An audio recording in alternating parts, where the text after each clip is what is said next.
Hi, awesome possums. Welcome back for another story. Today, I'd like to read to you Dex, The Heart of a Hero. Today's genre is a fantasy. A fantasy is a story that cannot happen in real life. As you read the story, look for events that could not really happen and characters that are not found in real life. Our target skill for this story will be to compare and contrast. In a story, the main character will often go through changes from the beginning to the end of the story. They grow and change because of things that happen to them. As you read Dex, The Heart of a Hero, you can compare and contrast to tell how Dex changes.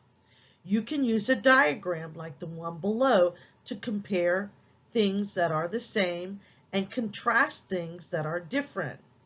Use the words and pictures in the story as text evidence for your ideas.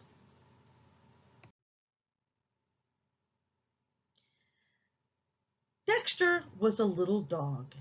His legs were little, his tail was little, his body was little. He looked like a plump sausage sitting on 4 little meatballs. Being the size he was, Dex was often overlooked. The other dogs grew tired of waiting for Dex to catch up when they played chase, and after a while they forgot to invite him at all.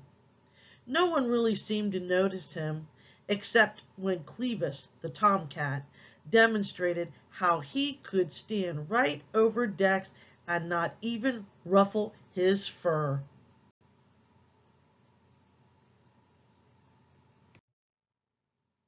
Yes, everything about Dex was little, except for his dreams. He wanted to be a hero. He could just see it. The mighty Dex flew up in the dark and starry night. But wanting and being are two different things.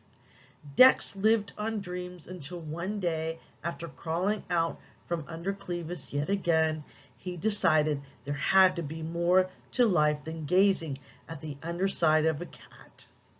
There had to be more to him. If he could be a hero, he would. So Dex started training. He read every superhero comic book he could find. He watched every hero movie ever made. He went to the library. Furiously he studied, knowing everything depended on him. Dex figured that a hero must have strong muscles. He needed exercise, and lots of it. Dex started trotting to the corner and back every morning. He hopped over every crack in the sidewalk. He struggled to climb the garbage pile, up and over and down, then up and over and down again. All day long he worked, day after day. Even at bedtime, when he wanted to flop on the rug with his tongue hanging out, Dex forced himself to circle 5 extra times. The mighty Dex pressed on through wind and rain and storm and fatigue. When it got easier to run to the corner and back, Dex did it again and then again. Then he dragged a sock filled with sand as he ran, and then 2 socks. When Clevis was bored and stood in the middle of the sidewalk to block his way, Dex dropped to the ground and slid right under him. He was too busy to be bothered by Clevis.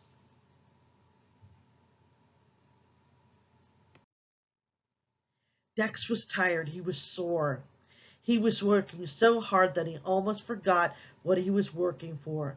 But one night, as he dragged himself to bed, after his last set of push-ups, Dex stopped in front of the mirror and flexed. He could see them. He could see muscles! Now Dex didn't take the stairs. He skimmed them. He leaped over hydrants. He vaulted up curbs. He could jump over the garbage mountains without touching the top. He could run like the wind. He felt as if his legs had springs. Faster than a rolling ball, stronger than the toughest rawhide, able to leap tall fences in a single bound. Only one thing was missing. Finally, a small brown package arrived. Dex ripped it open. His hero suit! It was red with a shiny green cape, and it fit like a glove. Dex loved the way it felt, he loved the way it looked, and he loved the feeling he had when he put it on. He was ready. With the courage of a lion, the strength of a bear, and the heart of a hero.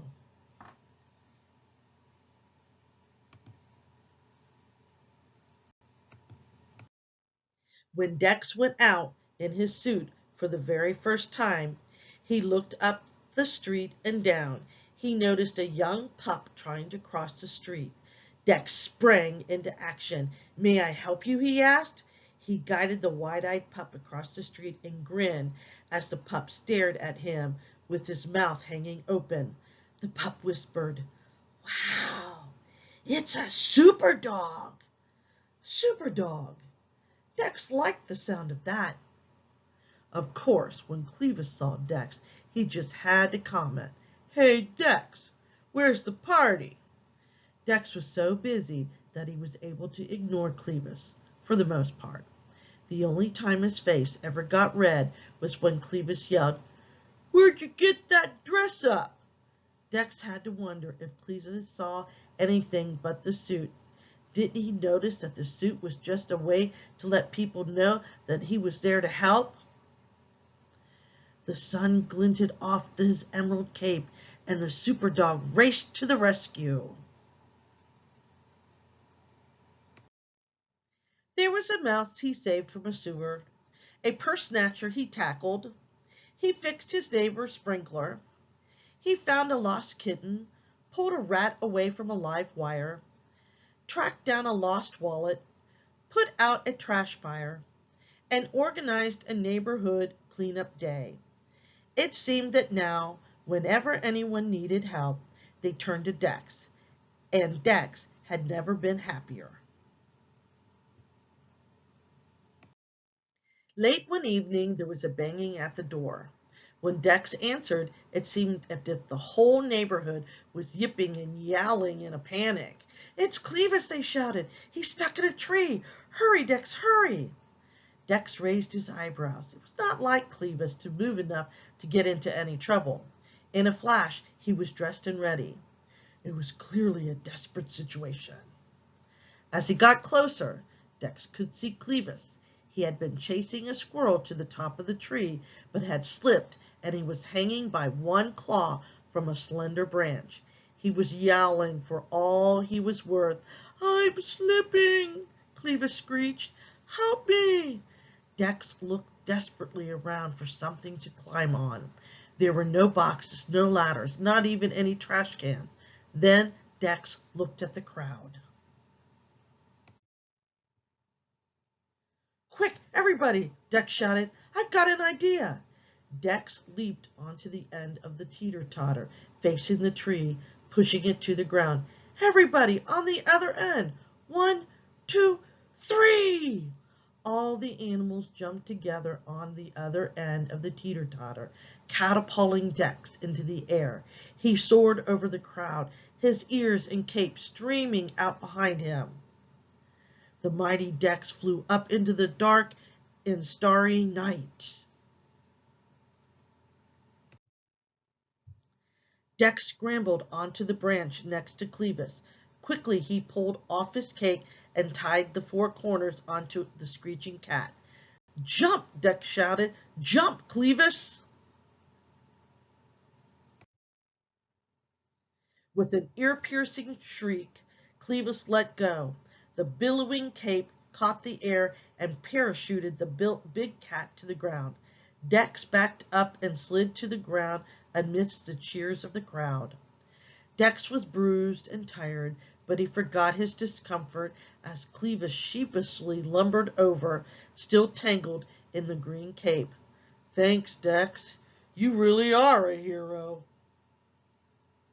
Super dog! Super dog! Super dog!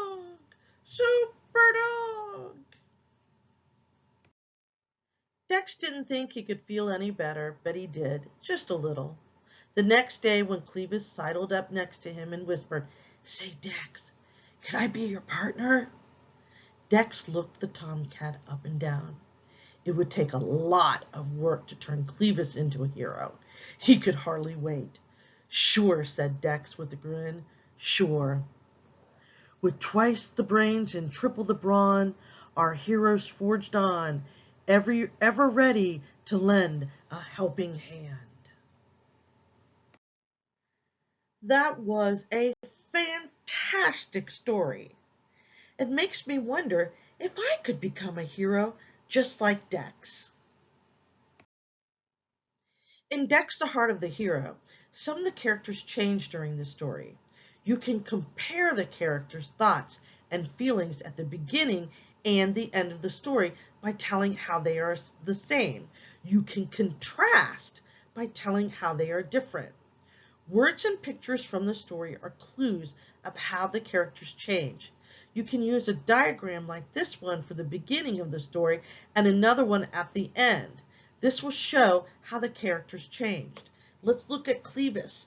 At the beginning of the story, Clevis liked to tease Dex. He wasn't very nice to Dex, and Dex really didn't want to have anything to do with Clevis because of how much he was teased. But at the end of the story, Clevis wanted to be just like Dex. So that's how you can compare and contrast the beginning of a story to the end of the story with a character. All right, let's talk about figurative language. Authors sometimes tell how two things are the same using words like or as. This is called a simile. A simile helps readers picture story details in their mind. For example, the dog ran as fast as lightning is a simile. The dog can't really run as fast as lightning, but the simile helps the reader understand that the dog is running really fast. Look for examples of similes as you read Dex the Heart of the Hero a second and third time. I hope you enjoyed this story, boys and girls. Dex the Heart of the Hero. It is truly one of my favorite stories. Come back another day and we'll read another story. Bye-bye.